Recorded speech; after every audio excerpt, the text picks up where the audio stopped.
Well, here we are in April. Our warm season grasses, if they haven't done so already, should be breaking dormancy, and once they break dormancy, that means that they're actively growing. Hello, I'm Richard Parrish. I'm the County Extension Agent for Agriculture and Natural Resources in Leon County. This discussion will not cover everything that needs to be done during the month of April in regards to forage production, but it will cover some of the main things that need to be done this month.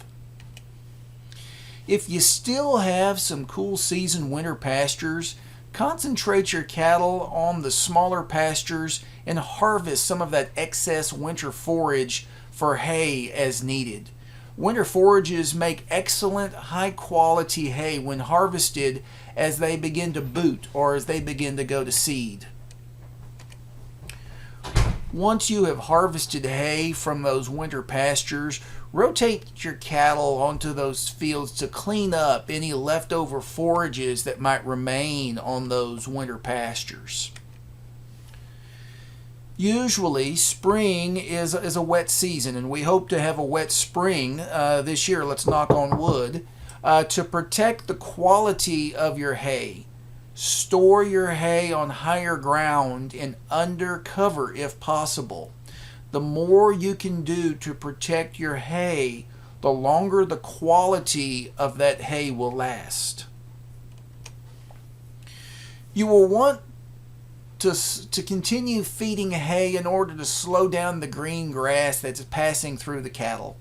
You should not be feeding as much hay now as you have been during the past few months.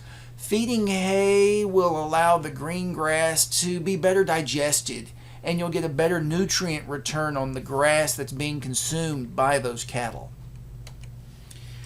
If you haven't finished planting your improved Bermuda grass pastures, April is the month to finish planting those pastures. And if you're planning on planting Tifton 85 Bermuda grass, you're going to want to wait until late April, probably into May, before you begin to plant that Tifton 85. You want to plant that Tifton 85 when it has at least 6 green joints. April is the time to begin a weed control program and an integrated pest management program for established warm season forages. This is when you're going to start applying your post-emergent herbicides. Make sure that before you use any chemical product, make sure that you read and follow the directions on the chemical label, because the label is the law in regards to chemical usage. You'll want to begin fertilization of warm season forages when nighttime low temperatures reach 60 degrees for 5 consecutive nights. Depending upon how warm our spring has been, you might have already started this practice in March, but with the cooler spring that we've had here this year in 2021, you probably are going to be starting that fertilization process probably mid-April. Once we get those 5 consecutive nights of 60 degrees or warmer, then that's when our warm season grasses are really going to start growing. Well, whether it be April or any time throughout the year, your local office of the Texas A&M AgriLife Extension Service has resources to assist you in producing the best quality forage possible.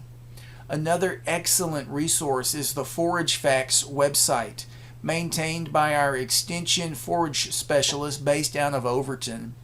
The site contains a wealth of information and resources regarding forage production, and all of the information on the site is free. It's definitely worth checking out. Or as you can always contact the Leon County office of the Texas A&M AgriLife Extension Service.